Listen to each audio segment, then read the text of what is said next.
Querido Ramón, mil gracias por aceptar esta llamada. De verdad que me da mucha alegría tenerte en esta serie de entrevistas que al final del día están buscando darle otra perspectiva a la gente. Estoy cansado de ver a la gente hablando que si de muerto, que si perdí el negocio. Creo que es tiempo de mostrar historias valientes, historias de éxito. Y de lo que se trata de esto, Ramón, es contar desde tus inicios, casi que desde el colegio, dónde naciste, si naciste. Tú eres de Maracaibo, creo, ¿no? Si no me equivoco.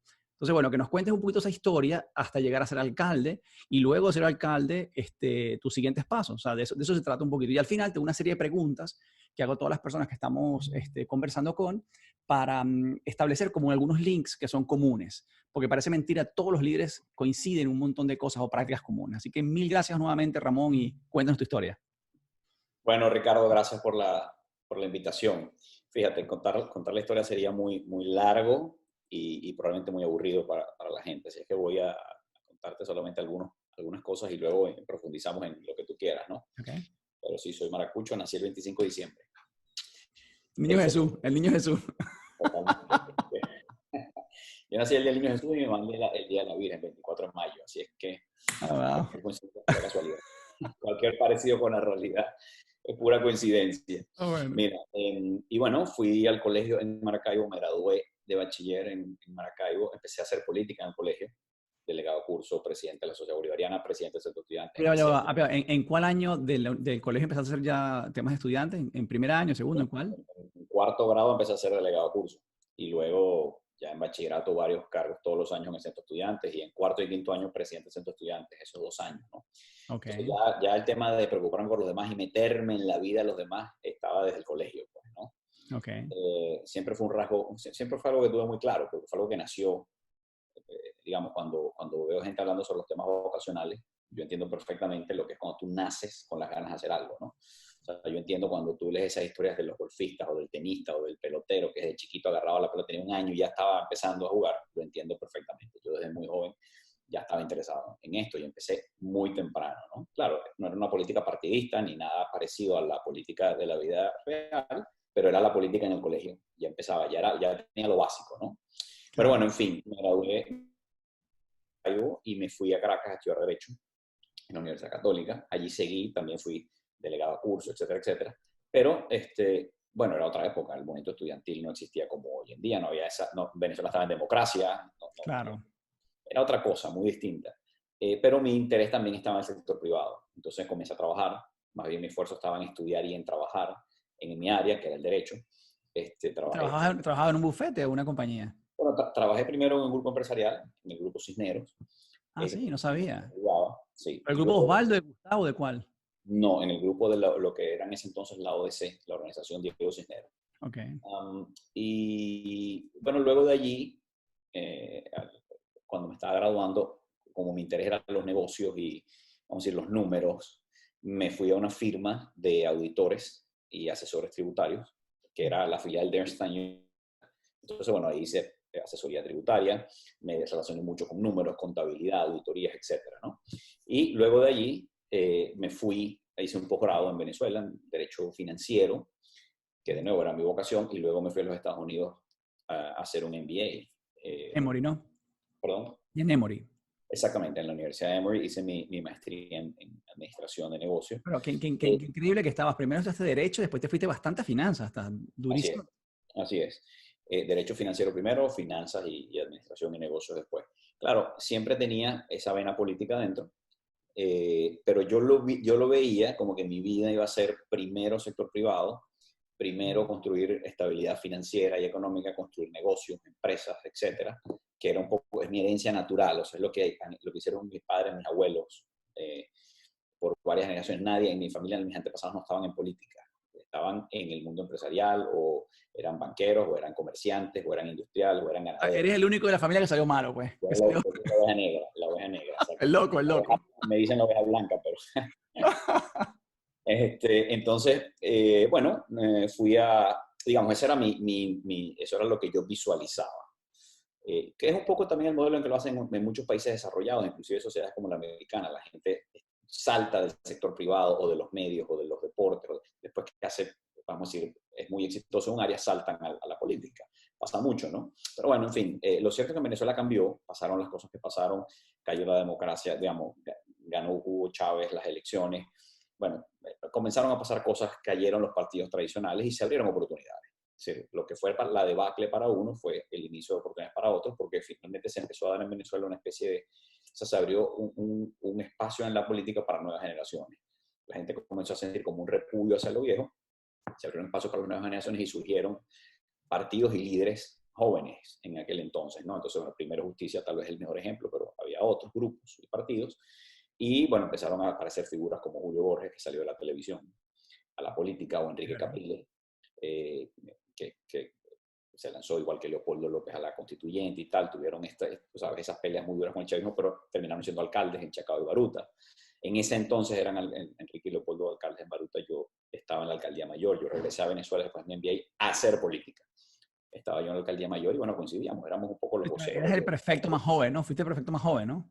Yo era, exacto, fui prefecto de Caracas. ¿Y qué edad tenías, Ramón, en ese momento? A ver, 29 años. Y allá era en época donde había plomo y habían piedras y había de todo, ¿no? Ahí. Claro, fueron unas épocas muy duras, porque si bien Venezuela está en crisis y hay confrontación hoy en día en Venezuela la verdad es que, a ver, aquel entonces era un choque de trenes. Hoy ya no hay dos trenes en Venezuela, hay un solo tren que es el régimen, que Un solo aplasta. tren lleno de coca. Pero en aquel entonces era el gobierno de Hugo Chávez que empezaba a destruir la democracia y socavar las bases de las instituciones y a construir fuerza, pero todavía no tenía el control total del país, no controlaba todas las instituciones.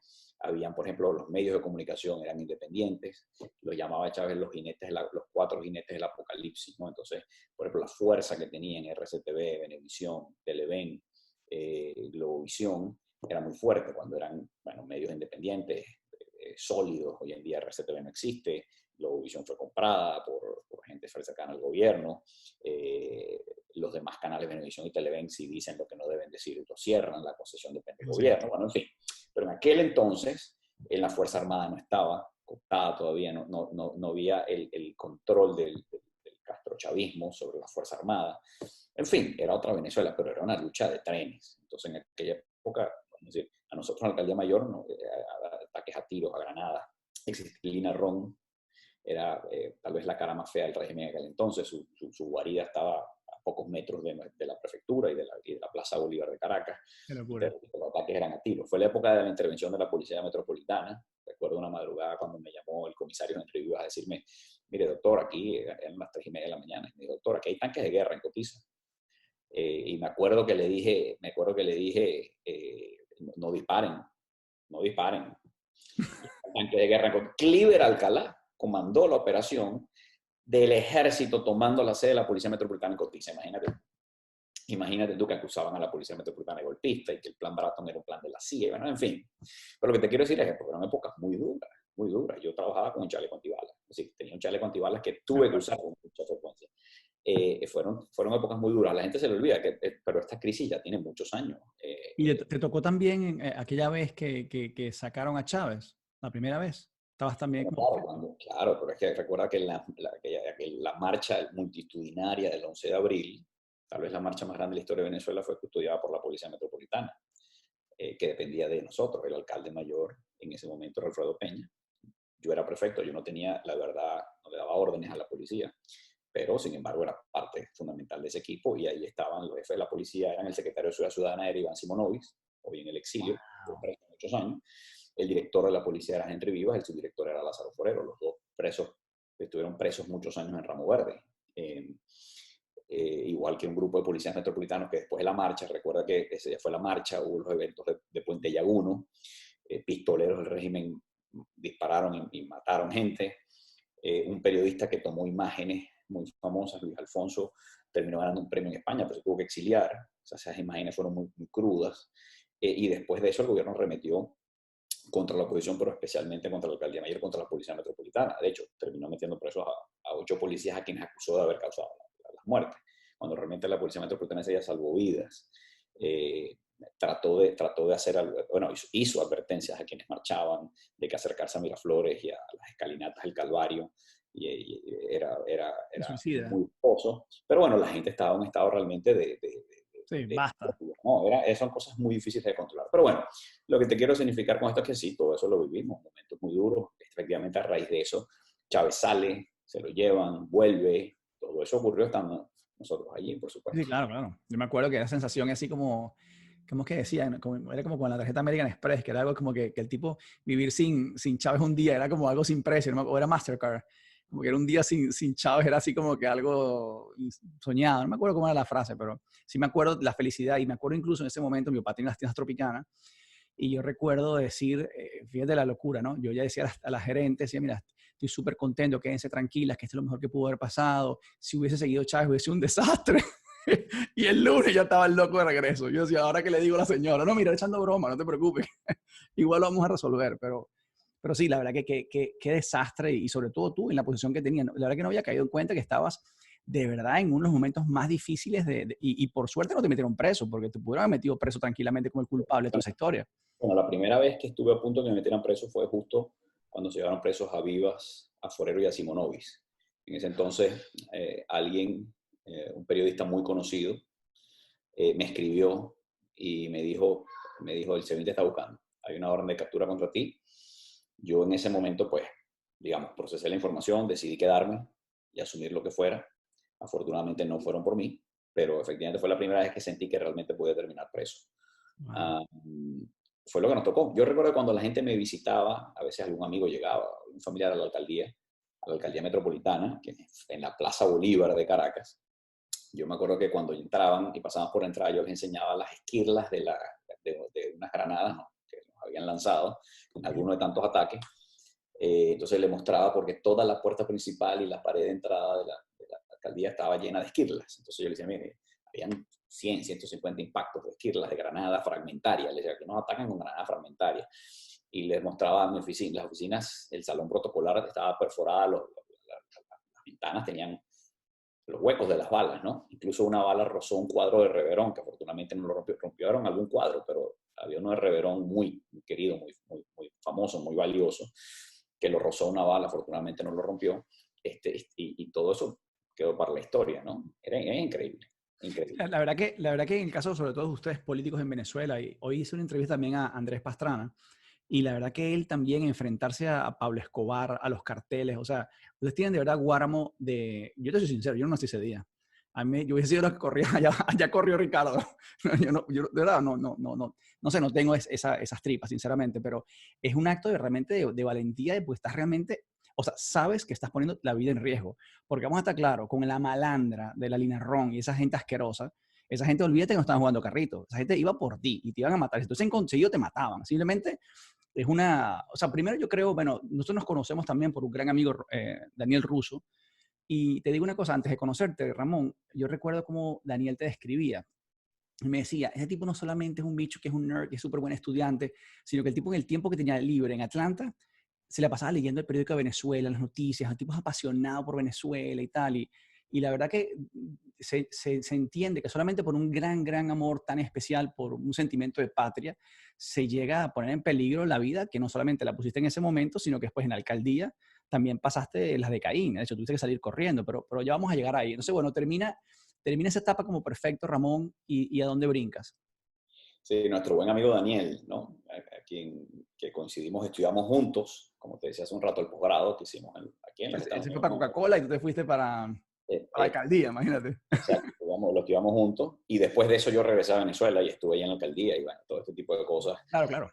ocurrieron, ¿no?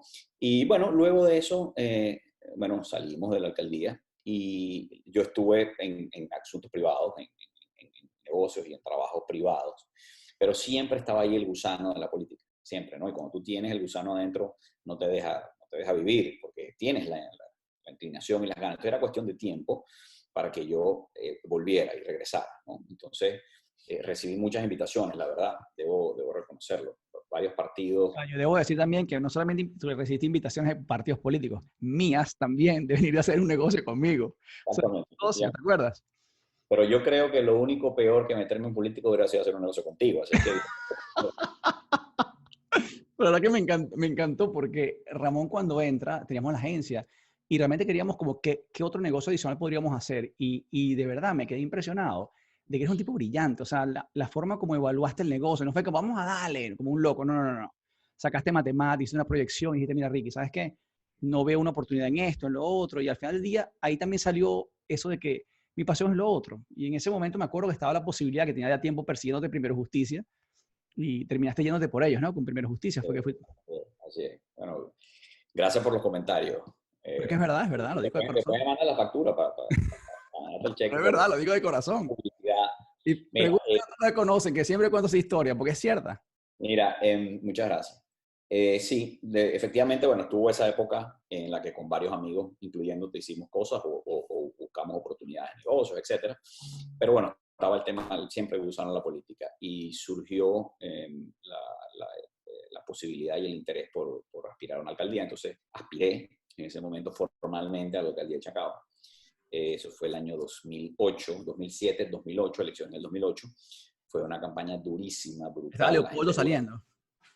Exactamente, la gente cree que las alcaldías opositoras son una cosa muy fácil, ¿no? Y la verdad es que la pelea para ganar una alcaldía opositora, sea Chacao, Baruta, Latillo, Lecherías, etcétera, es igual de dura y a veces más dura que las peleas para ganar Claro. alcaldías que son competidas con el chavismo. Son distintas, pero son durísimas. Entonces, bueno, fue una campaña muy dura, de mucho trabajo. Perdí esa campaña en el 2008. Y bueno, perder esa elección es de las mejores cosas que me ha pasado en la vida, la verdad. Debo decirlo. Si yo tuviera la opción de devolver el tiempo, regresar el tiempo y eliminar esa derrota, no lo haría. Digo, Claro. sabiendo que después lo logré más adelante, yo no eliminaría eso por muchas razones, ¿no? Entre otras porque tú sabes que dicen que las derrotas son huérfanas, ¿no? Y es verdad, cuando en la victoria hay celebración y todo el mundo es dueño de la victoria y todo el mundo quiere ser parte de ella y tienes muchos amigos cada vez que estás en la victoria. Cuando estás en la derrota estás solo, ¿no? Pero es allí, cuando estás solo, cuando tú puedes revisarte y ver adentro y entender cosas, ¿no? Entonces, en la soledad de esa derrota, con mi gente más querida y con mi familia, pero sobre todo conmigo mismo, preguntarse después de tanto palo que llevas en una pelea política, como dices, una campaña tan dura, después de tanto, tú te preguntas, ¿esto será lo mío? ¿Esto valdrá la pena? ¿Y me veo yo haciendo esto en el futuro? ¿Es esto lo que yo quiero? Entonces, cuando tú dices sí, definitivamente es esto. En ese momento, en la derrota, no en la victoria, cuando tú dices sí, sí, esto es lo que yo quiero. Esto es para lo que yo estoy aquí. Entonces, allí es cuando tú dices, bueno, ya está. Es decir, no tengo ninguna, yo puedo tener cualquier duda en la vida, pero no tengo duda de lo que quiero hacer, ¿no? Entonces, bueno, después de esa derrota en el 2008, seguí haciendo el trabajo, digamos, en mi actividad privada, porque tenía que trabajar, obviamente, no sabía Claro. cuándo iba a haber otro chance, pero como me mantuve allí y no gané la elección, pero la gente sabía que yo existía, digamos, no gané, pero hice un muy honroso segundo lugar, y bueno, quedé ahí como una referencia. Fue cuestión de tiempo para que las cosas en Venezuela se siguieran moviendo políticamente. Se plantearon unas elecciones primarias porque había el tema de que la oposición tenía que ir con candidatos unitarios y no queríamos tener Claro. peleas por candidatos en ninguna parte del país y ni siquiera en los municipios opositores.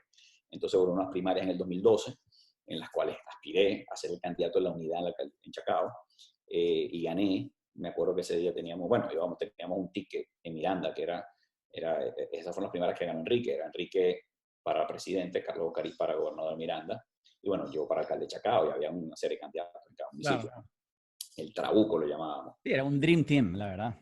Y bueno, nos fue muy bien, ganamos. Entonces me convertí en el candidato de la unidad, que en Chacao tenía mucho valor porque era un virtual alcalde. Es decir, si tú Claro. eres el candidato de la unidad en Chacao, como pierdes, ¿no? Claro. Entonces, bueno, gané. Tuve que esperar un año más para las elecciones de alcaldes, porque después que ganamos esas primarias, a ver, déjame sacar esta cuenta, ganamos esas primarias,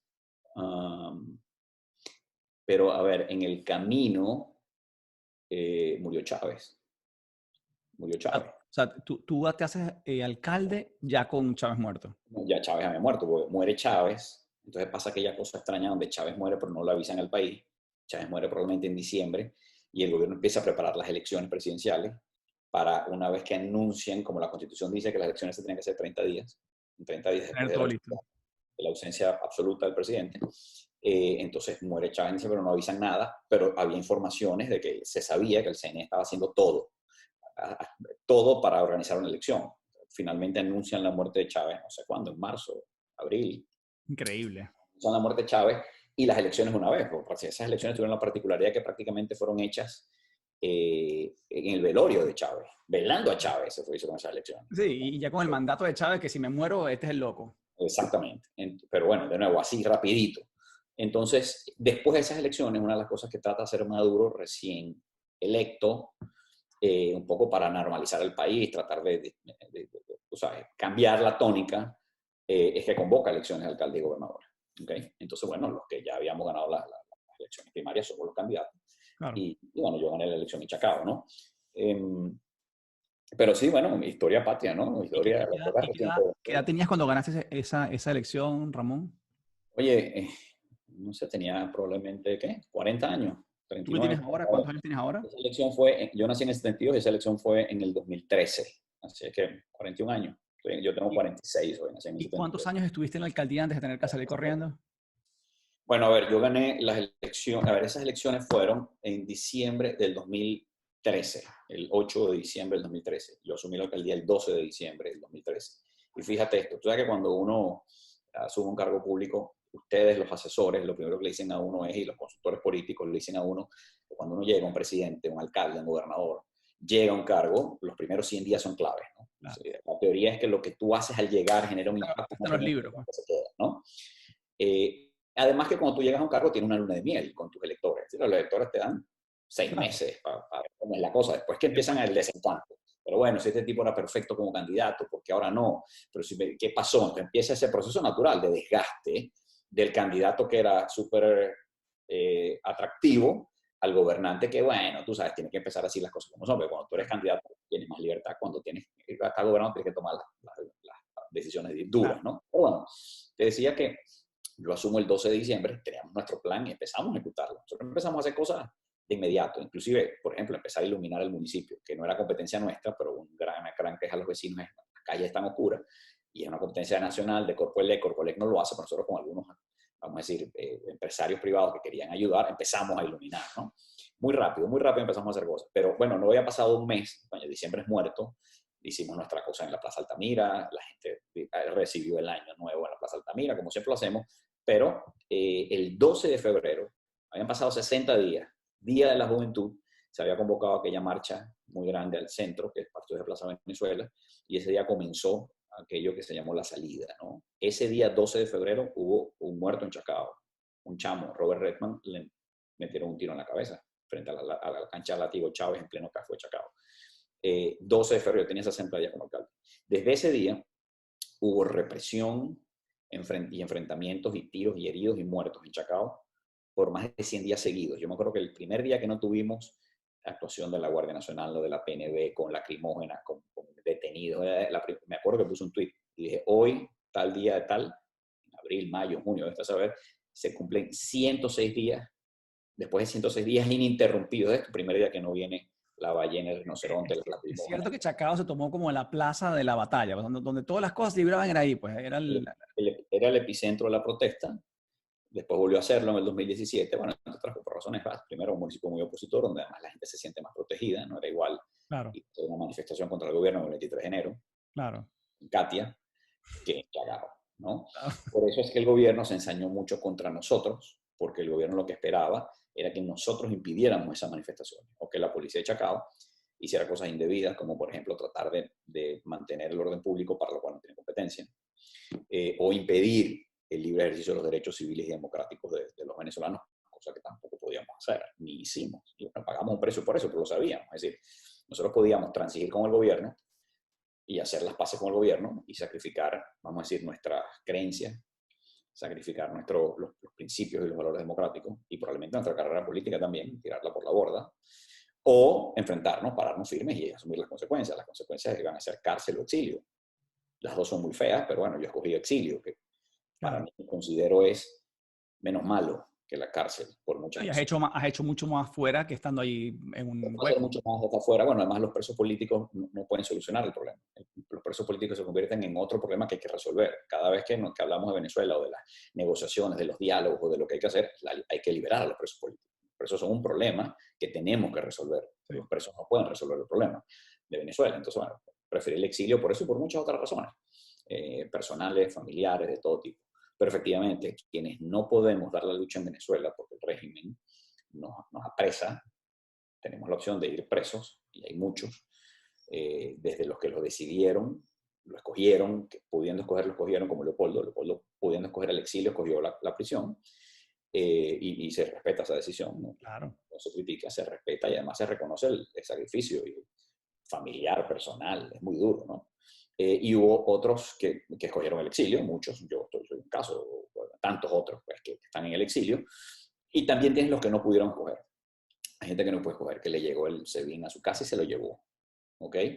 Entonces, bueno, tienes, por ejemplo, a Roberto Marrero, tienes a Requesens, muchísimos casos. Y hay otros que no solo no pudieron escoger, sino que ya no están entre nosotros, como Fernando Albán, por ejemplo, a quien lo mataron jugando con el helicoide. ¿Y tú te enteraste a tiempo para salir corriendo? O sea, te tiraron un pitazo si te enteraste por ahí. Sí, en nuestro caso, en el caso de los alcaldes, mi caso no fue único. En mi caso éramos 4 alcaldes que estábamos siendo, digamos, después que bajaron el nivel de las protestas en el 2017, el gobierno pasó factura. Y le pasó factura a quienes ellos consideraron eran los que había que pasar factura dentro del mundo de los alcaldes opositores, ¿no? Entonces, ahí estaba de primero en la lista, estaba yo, estaba el alcalde de Latillo, David Molansky, y estaba Gustavo Marcano, alcalde de Lechería. Vamos a decir, esos eran 3 de los municipios más. Entonces, bueno, nada, nos pasaron factura y la vía era el TSJ. Entonces, el Tribunal de Suprema Justicia el Tribunal de Suprema Justicia nos citó, y claro, ya había un precedente. Que tú entras pero no sales. ¿Cómo? Que tú entras pero no sales. Así es, ya había precedentes porque incluso hubo un alcalde, yo no recuerdo si fue Ceballos, no fue Ceballos, me falla en la memoria, pero hubo inclusive el caso de uno de los alcaldes, de un alcalde que en el propio TSJ, en una audiencia, que no era el momento de sentenciarlo ni mucho, fue una audiencia, ahí mismo se lo llevaron. No, una cosa increíble. Bueno, además que había ya muchos alcaldes presos, ya había Ceballos, estaba preso Escarano, creo que fue Escarano el que se llevaron del TSJ. O sea, cuando te piden la orden de presentarte, tú dices sayonara. Ya estaba preso Ledesma. Bueno, en fin. Sí, bueno, en mi caso, no solo en mi caso, y de los demás alcaldes, no nos habían varias cosas. Ni siquiera nos íbamos a presentar ante el TCJ porque no lo reconocían. Okay. ¿Entiendes? Entonces, claro, si para yo salvar mi pellejo, para poder seguir siendo alcalde, yo quería ser alcalde, yo luché durísimo para ser alcalde, yo trabajé durísimo para ser alcalde. Claro. Esa es mi vocación, era mi trabajo, es decir, esa era mi vida. Yo quería ser alcalde, quería seguir siendo alcalde, quería terminar mi periodo como alcalde, no hay duda de eso. Ahora sí, para hacer eso, que era lo que yo quería, mi sueño, mi deseo, etcétera, tenía que ir ante el TCJ y reconocerlo, para pedirles perdón y que me dejaran. Claro. El costo era demasiado alto. Entonces tuvimos que hacer los sacrificios que tuvimos que hacer. Entonces dijimos, no vamos a ir al TCJ. Todo, en aquel momento lo hablamos. ¿Quién va a ir al TCJ? Nadie va a ir al TCJ. Mandemos un abogado, mandemos un representante y veamos qué se puede hacer. Pero básicamente no había nada que hacer. Lo que hicimos fue ganar tiempo. Yo en mi caso lo que hice fue mandar un representante para ganar tiempo. Mientras que podíamos firmar papeles, ordenar cosas y ponernos en buen resguardo para irnos. Lamentablemente. No había forma de quedarnos en Venezuela y terminar presos. O peor aún, chantajeados y coaccionados por un gobierno para hacer lo que el gobierno quiera. Eso yo. Claro. Más vale preso o exiliado que eso. ¿Y se puede saber cómo te fuiste? ¿Te fuiste por Colombia? ¿Te fuiste por carro? ¿Cómo te fuiste? No se puede saber. No se puede saber. Que no vale la pena poner. No, de verdad es que, digamos, simplemente para proteger. Primero porque toda la gente que lo ayuda a uno en estos casos merece ser protegida. Claro, pero claro. Ricky, porque hay mucha gente en Venezuela que todavía lo necesita. O sea, todos los días sale gente. Tienes razón, que no sepa la ruta. Ahorita, mientras que tú y yo hablamos, hay gente que está en peligro. Y es posible que en los próximos días haya personas, como pasa de cada rato en Venezuela, que decidan que tienen que hacerlo. Bueno, mira, no yendo muy lejos, un gran amigo mío del colegio, Fermín Mármol León, estudió conmigo en clase en el pupitre al lado. Está en Panamá y tuve que también salir corriendo. O sea, un amigo nos ayudó y nos asesoró mucho en la alcaldía de Chacabel. Pero se fue hace poco, hace quizás un mes, tuve que salir corriendo también y que le tiraron la misma amenaza. Bueno, Ramón, ahora vamos a las preguntas. Entonces, tienes 47 años entonces. La última vez que revisé era así. 47. ¿Te recuerdas entonces cuándo fue la primera vez que ganaste dinero? O que bueno, me hablaste que para ti es más importante ganar dinero fue realmente el tema de entrar en la parte de servir, que fue lo que hiciste en el colegio, quizás, ¿no? Eso es más relevante. Y me dijiste entonces, ¿desde qué grado? ¿De cuarto grado? Sí, en cuarto grado comenzó. Bueno, en cuarto grado fue mi primera elección fue en cuarto grado, delegado a curso. Esa fue la primera. ¿Cuántos años tenías? Lo que tiene uno en cuarto grado, pana, ¿qué tendría? 12 8 años. años. 8 años, sí, por 10, 12, pues, qué sé yo. Tengo un amigo que empezó a los 7 años vendiendo entradas de un teatro que él mismo hacía para sus tíos en la casa, pero eso fue su primera. Sí, Ok, pero fíjate, el tema del dinero, Ricardo, a ver, el tema del dinero es muy importante. Y yo no soy, yo siento que hay gente que ve el dinero como una cosa mala, como una cosa sucia, asquerosa, que no lo es, obviamente. Pero un poco en nuestros países, a veces crecemos de tantos mensajes que nos meten en la cabeza, a veces el mensaje del dinero es malo, pareciera que si uno trabaja para hacer dinero, entonces no está trabajando para la gente, no está haciendo bien común. Yo soy un liberal, y yo creo absolutamente en la economía de mercado. Y soy un absoluto convencido de que cuando tú dejas a la gente salir a trabajar por su propio beneficio, esa es la forma de que pongan lo mejor de sí, construyan y produzcan 100%. y beneficien a la sociedad. No creo en la otra, vamos a decir, en el antípoda de esa creencia, que es el socialismo, de que todo el mundo trabaja para la sociedad, nadie trabaja para sí, el que trabaja para sí mismo es un egoísta. Si tú no puedes trabajar ni para ti, ni para tu familia, ni para tus hijos, tú trabajas para la sociedad. Entonces, bueno, ves lo que pasa en, la sociedad, en los países socialistas, comunistas. En cambio, yo creo en la libertad, creo en la economía de mercado y creo que, dado la forma de ser natural del ser humano, el sistema que mejor permite que el ser humano avance y progrese es la libertad económica, la economía de mercado. 100% contigo. Obviamente, eso no son teorías puras ni son blancos o negros. Una economía abierta y un sistema capitalista. Sí, reglas justas para todo el mundo y que cada quien después en sus capacidades y su esfuerzo, pues que gane lo que tenga que ganar. Y van acompañados de un gobierno que tiene unos roles, un gobierno que crea a la propia gente para que se encargue de Dar igualdad, condiciones justas a todo el mundo. de atender las cosas que hay que atender y que la propia iniciativa privada no se basta, ¿ok? Es normal, es decir, no estoy hablando no me estoy hablando aquí de purista, Claro. pero lo que te quiero decir es que desde pequeño siempre tuve esa preocupación, la preocupación del dinero, y comencé a ahorrar muy pequeño. Y yo me acuerdo que cuando mi papá llegaba a la casa, yo le revisaba el maletín. Entonces, si tenía Unas moneditas. balances de empresas familiares o empresas donde tenía participaciones o lo que fuera, yo agarraba esos balances y los empezaba a leer. Entonces veía activo, pasivo y tal. Al principio no entendía mucho, después fui entendiendo. Me acuerdo cuando los veía, una cosa que me llamaba mucho la atención es que siempre en la columna del activo, el número al final era igual al que estaba al final de la pasivo y patrimonio, ¿no? Entonces yo decía, qué casualidad. Y yo revisaba todos los balances y decía, pero qué casualidad. Pero en todos da igual. Y yo decía, algún día voy a encontrar uno que no cuadre, donde sean distintas las cifras, ¿no? No entendía algunos de los principios básicos de la contabilidad, pero ya me entusiasmaba, ¿no? Entonces en esa época yo ahorraba lo que me regalaran, lo que me sobraba en el colegio, lo que fuera, y yo tenía mi contabilidad. Yo tenía mi libretica donde anotaba lo que tenía en monedas, lo que tenía en billetes y lo que tenía guardado en el banco, ¿no? Esa parte financiera tuya, tú dices, siempre vive ahí. No, cierto. Las dos cosas, el tema, el interés por la política y también el interés por las finanzas y por la economía. De hecho, yo me acuerdo que siendo todavía, bueno, estando muy joven, en sexto grado, en primer año, en segundo, en aquellas épocas Pedro Palma tenía un programa en televisión que se llamaba Enfoque, Claro. que fue un programa que yo creo que marcó a mucha gente. Y entonces, bueno, Pedro Palma, con sus grandes conocimientos en la materia, hablaba sobre economía y finanzas. Y era tardísimo. Yo me acuerdo, creo que era en el Canal 2, me acuerdo, yo lo veía, pero además realmente interesante. Entonces explicaba, por ejemplo, la elasticidad de la oferta, la ley de la oferta y la demanda, la elasticidad de los precios. Eso para mí era súper interesante, ¿no? Entonces siempre estuvo eso ahí, y lo mantengo. Y te hago esta reflexión porque en mi día a día, cuando no estoy en los temas políticos, sino en mis temas profesionales, como asesor financiero, trabajo mucho con la gente para explicarle que el dinero no solamente no es malo o bueno, sino que Claro. es importante y es muy necesario. El dinero no te da la felicidad, lo sabemos, pero te da libertad, te da seguridad. El dinero es lo que permite, cuando tú tienes una sólida base financiera, sabes que si necesitas tú un ser querido, atención médica la va a tener, que no van a faltar las cosas básicas. Es una Y además, tranquilidad. cuando tienes más del que necesitas, te da la oportunidad de invertir, de crear empresas, de crear riqueza, de crear trabajo para otros. Bien. Como dice Warren Buffett, cuando le han preguntado sobre este tema, y dice, ¿qué hacer para qué tener tanto dinero?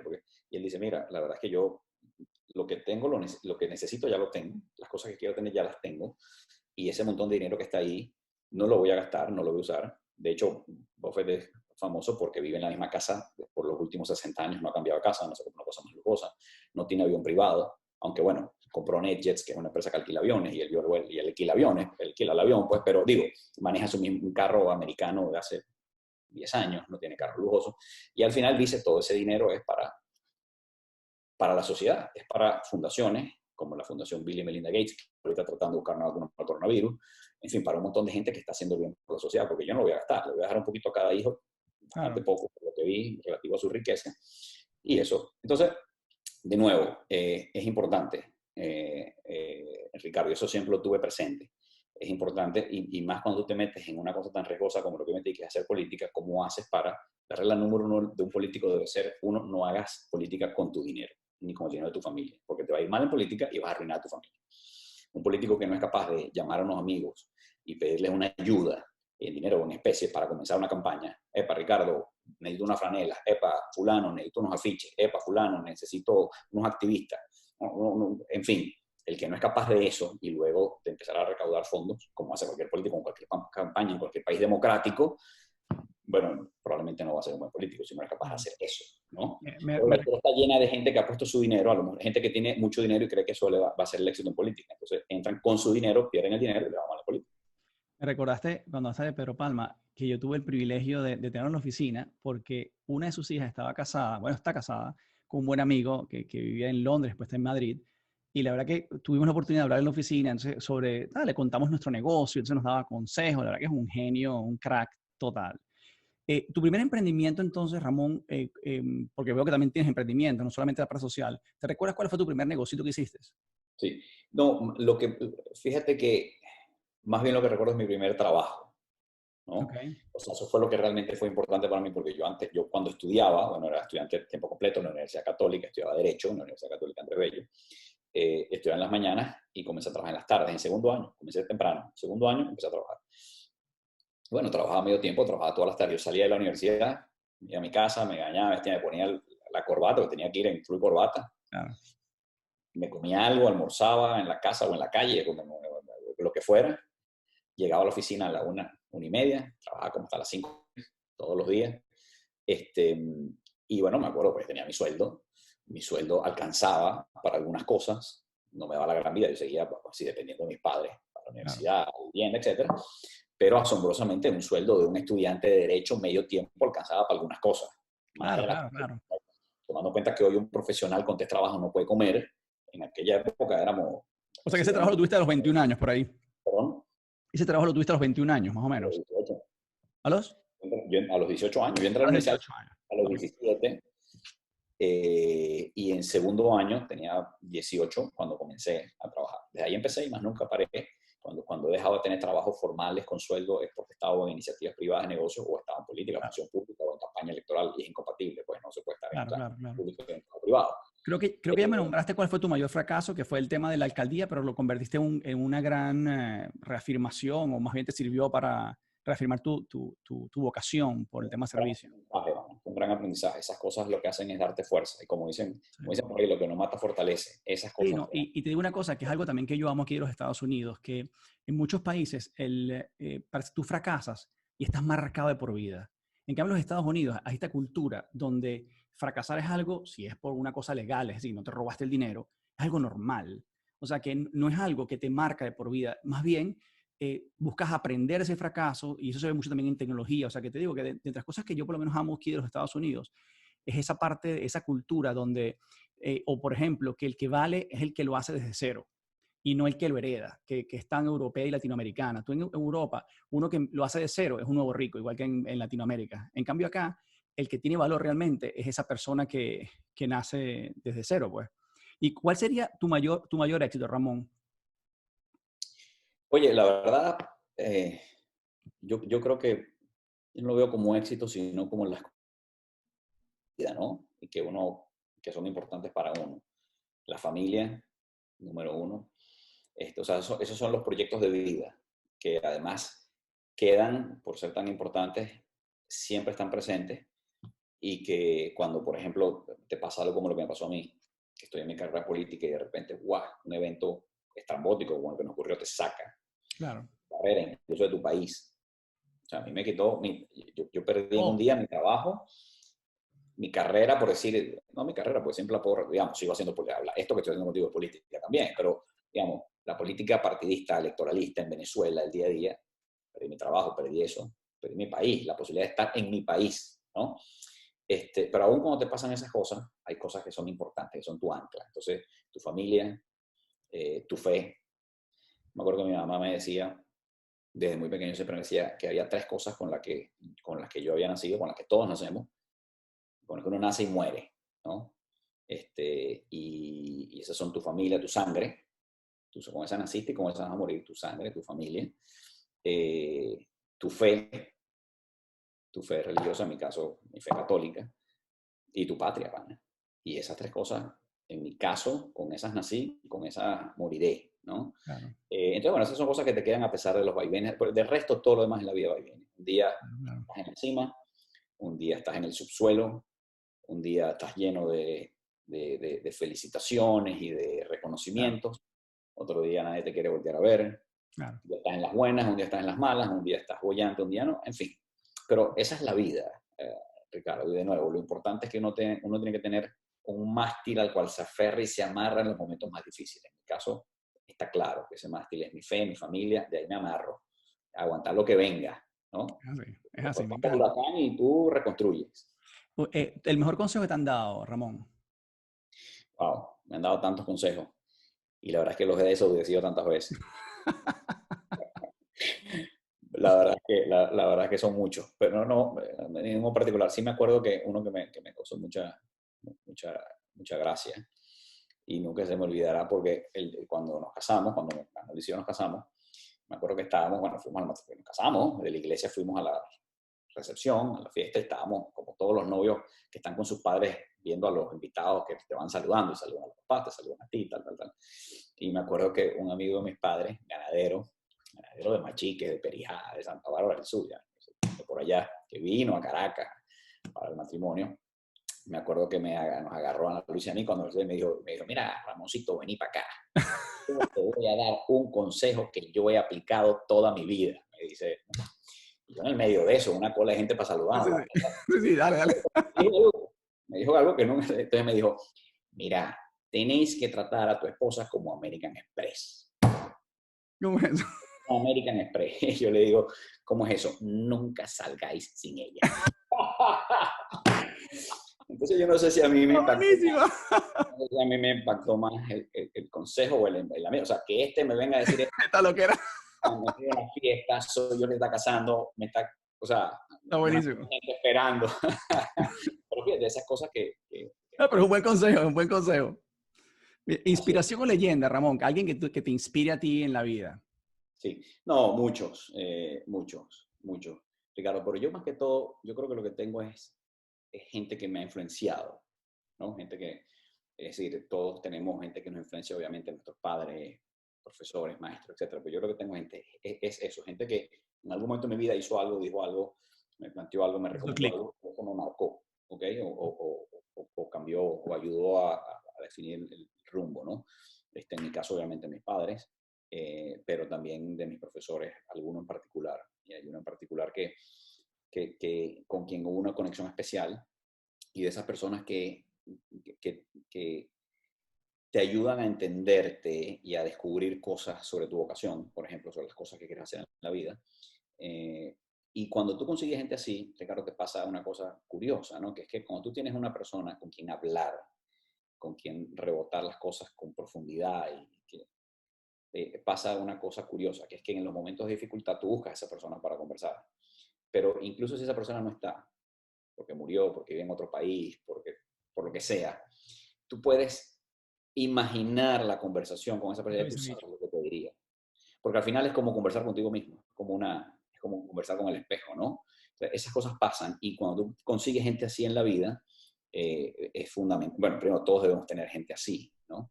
Entonces eso es lo que yo creo, ojo, y he leído a los grandes pensadores y filósofos, los maestros muertos, y todos te influencian con sus ideas y con su. Pero eso para mí es fundamental, cuando tú consigues gente en la vida que en esos momentos difíciles piensas en ella. Cuando pasa algo catastrófico, tú dices, tengo que hablar con fulano, con sutano, tengo que rebotar ideas, me tengo que sentar. Pero lo poderoso es eso, que inclusive si no estuviera disponible, casi tú puedes imaginar la conversación y lo que te diría. Está buenísimo. Ramón, días de ejercicio. ¿Cuántos No, días haces estoy en ejercicio? cuarentena 2 veces al día, pana. Esto es, mira, aquí en cuarentena he hecho más ejercicio que nunca. ¿Y antes de cuarentena? Fíjate, aquí se hace ejercicio en familia. No, Entonces, no, no, yo sé, yo sigo a tu esposa y la cosa es el látigo con todos los chamitos, todo el mundo. mi hijo mayor que está en la universidad se vino, o sea, estamos los 5 aquí, mi esposo y yo, los tres hijos. Esto es en familia, pues Hasta aquí, Dominique corre por ahí también. ¿Está Dominique aquí o está en Brasil? aquí. No, ok, Pero, ok. a ver, no, normalmente cuando nuestra vida era normal y volver a hacerlo, siempre yo no soy, a ver, yo no soy de ir a gimnasios, ¿ok? O de ir a sitios para o hacer la actividad de ejercicio en grupo. Yo O sea, corro pero es más. una práctica, la pregunta es como que es una práctica que tú haces. O sea, tú eres una persona que cuidas la salud. O sea, es una No, cosa que... absolutamente, no, totalmente, totalmente. No, Ah, sí, soy muy consciente de los temas de salud y sí, y hago ejercicio. Es más, si por alguna razón, sea por una lesión o sea por un viaje, por problemas de agenda, por cualquier razón, por ejemplo, paso una semana sin correr, sin trotar, ya lo empiezo a sentir, a resentir. Y si son 2 semanas, puedo entrar casi en una crisis en el sentido de que me siento mal. O sea, necesito, a lo mejor es sí, parte física y sobre todo parte psicológica, pero mental, sí. necesito correr para drenar. Y además, correr me ayuda a drenar, fíjate, no, por ejemplo, cuando estaba en la alcaldía, que mi vida estaba sometida a un estrés, Brutal. el que llevamos los políticos y más los que somos servidores públicos y más los que somos conserjes no de un edificio, sino de todo un municipio, pero más si estás en Venezuela peleando con un régimen criminal. Entonces, todo eso hacía que nuestra vida fuera acelerada y que la cantidad de... Ahora, correr para mí siempre fue el escape, ¿no? Era una forma de drenar todo eso y sigue siéndolo, la verdad, sigue siendo. ¿Comida sana? Sí, totalmente, totalmente. Siempre, ojo, me doy mis gustos. Obvio. Me doy mis gustos, por ejemplo, me encantan las costillitas de cerdo llenas de salsa barbecue, me encantan. Ok, ok. Las pizzas y las hamburguesas, y las como. Yo hago parrillas y hago hamburguesa, no sé, una vez a la Claro, semana, claro. o 2 veces al mes mínimo. Sí, sí, claro, sí. Pero en general, como sano, por ejemplo, no como casi comida frita, me pongo unas papas fritas cualquier día, pero digo, no, generalmente no Claro, como claro, claro. Sí, sí, comida frita, en general. me siento bien, ¿sabes? Y yo me imagino que a medida que van pasando los años, ya no estamos tan muchachos, ya yo no estoy tan muchacho, yo estoy de apellido, muchacho, porque cada vez soy menos muchacho, ¿no? Claro. Yo creo que uno tiene que cuidarse más y también tu cuerpo te va mandando señales, va siendo tal vez menos tolerante a comer algunas cosas, o sea, esas comilonas que nos dábamos hace 20 años, Claro. que uno podía comer y tomar todo lo que quisiera y no dormir, bueno, eso era hace 20 años. Eso ya. Hora de acostarte, Ramón. Bueno, depende, porque ha habido momentos en los que ha sido, yo soy un octámbulo, yo funciono mejor de noche, ¿ok? O sea, yo soy el que cuando en la universidad tenía que estudiar, después de las 10 de la noche era mi momento de mayor agilidad mental y entendimiento. Y a las 2 de la mañana es la cúspide del entendimiento. Si yo tenía que estudiar algo realmente complicado, las 2 de la mañana era la mejor hora, ¿ok? Bueno, me da risa porque hace 2 noches mandaste la noticia, era como las 3 de la mañana y nos pusimos a chatear tú y yo. Totalmente, totalmente. Pero, o sea, a diferencia de otra gente que es diurna o que necesita estudiar o tiene claridad en la mañana, yo pues, Claro. en la noche funciono muy bien. ¿Y a qué hora te paras Pero, entonces? pero, por ejemplo, cuando estaba en la alcaldía, lo que hacía, a ver, yo mando un resumen de noticias todos los días que tú recibes, que se llama La Ceiba, ¿verdad? Que lo reciben miles de personas y me lo exigen, me lo piden que se los mande. Es algo que he conservado, que me cuesta tiempo, trabajo y hasta dinero, pero no lo he querido dejar, parte de mi vocación y de mi amor por Venezuela. Pero eso es algo que, por ejemplo, cuando estaba en la alcaldía, lo mandaba a las 5 de la mañana. Yo me despertaba y a esa hora escribía la cosa, vamos a decir, de 5 a Claro. 5 y media y lo mandaba. ¿Ok? Eh, ahora más bien lo hago de noche, porque además, o sea, es una cosa que ahorita mando como a medianoche 12, pero puede ser 1 o 2, dependiendo si estoy despierto, dependiendo de cómo está el día. Eh, pero además tiene algunas ventajas mandarlo a esa hora y es que tenemos un montón de lectores en Europa. Entonces, lo que me Te dicen los levantan con tu noticia, claro. España, por ejemplo, es cuando yo mando eso a medianoche aquí, ellos desayunan con las noticias. ¿Okay? En cambio, cuando yo lo Claro. mando a las 5 de la mañana, 6 de la mañana, ellos Sí, ya. almuerzan las noticias y entonces sienten que son las noticias viejas, noticias de ayer, ¿no? Claro. Pero bueno, en fin, sí, es algo que hago como es ahora. ¿Y a qué hora te levantas normalmente? Bueno, eso también depende, ¿no? Depende de mi horario. Obviamente una cosa cuando estaba en Venezuela o cuando estaba en la alcaldía. Ahorita depende yo soy absolutamente libre de manejar mi agenda. Entonces, si tengo un desayuno o una reunión contigo con alguien, pues probablemente me despierte temprano para eso. O si no, por ejemplo, en la mañana, yo usualmente reservo las mañanas para mí, en el sentido de las mañanas hago ejercicio, en las mañanas respondo correos, papá, todo lo que tengo que hacer, la lista esa de cosas pendientes, Okay, que okay. son las 1000 cosas que uno tiene que hacer por uno, por los hijos, por la cosa, en fin, las 1000 tareitas, yo trato de hacerlas en las mañanas. Claro, Pero de nuevo, todo depende. Si en la mañana tengo reuniones, o tengo que ir a la oficina, o tengo que hacer claro. cosas, pues sin lugar a dudas. O sea, al final, para mí, lo que es sumamente importante es el manejo del tiempo y de la agenda, porque la mayoría de las cosas que yo hago las puedo hacer a las 8 de la mañana o a las 8 de la noche. Depende de cómo yo organizo mi tiempo y cómo soy productivo. En Si tienes esta que etapa recomendar, de mi vida, si tienes que recomendar un libro, ¿cuál recomendarías? Uno solo. wow, no, la verdad es que muchos, Ricardo, muchos. No, ahí no, pero tienes que elegir uno. Uno No, solo. bueno, no, yo creo que, a ver, cuando uno tiene tiempo eh, para leer, hay como algunos clásicos que tienen que ver con gerencia y con productividad, ¿no? Como los 7 hábitos de la gente altamente productiva y cosas así, que hay muchos y muchos más nuevos, que yo creo que esos libros que te dan herramientas son buenos, son positivos. Y lo otro es leer cosas que te permitan crecer. Yo, por ejemplo, soy un fan, un aficionado a la filosofía, ¿no? Entonces, por ejemplo, leer a los grandes maestros. No soy un experto, pero soy un aficionado. Los grandes maestros. Entonces, leer los diálogos socráticos, por ejemplo, ¿no? Platón, Aristóteles, esos grandes maestros que dejaron cosas escritas. La República, por ejemplo. Son lecturas que yo creo que todos debemos hacer, sobre todo si hay inquietud por ese, digamos, por el saber, por de dónde venimos, cuál es el origen de las cosas, ¿no? Y si somos curiosos, como soy yo, como un filósofo por naturaleza, además, que nos preguntamos todo, ¿por qué existimos?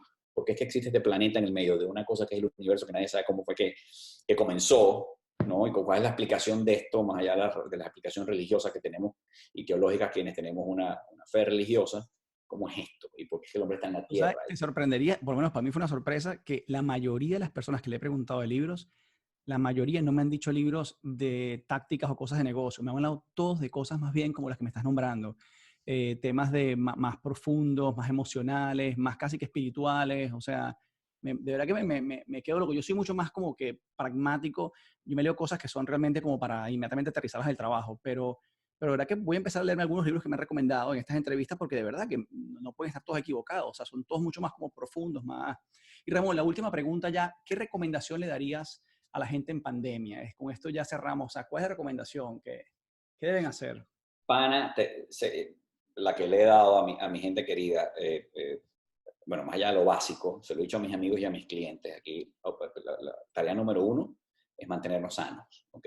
No morirnos, ni correr riesgos. Entonces, lo primero es mantenernos sanos, entendiendo que para algunos es más fácil quedarse en su casa que para otros, que algunos tienen la opción y otros no, se entiende. Pero digo, hacer lo posible por mantenernos sanos. Esto va a pasar, pero no podemos perder la vida ni la salud, número uno.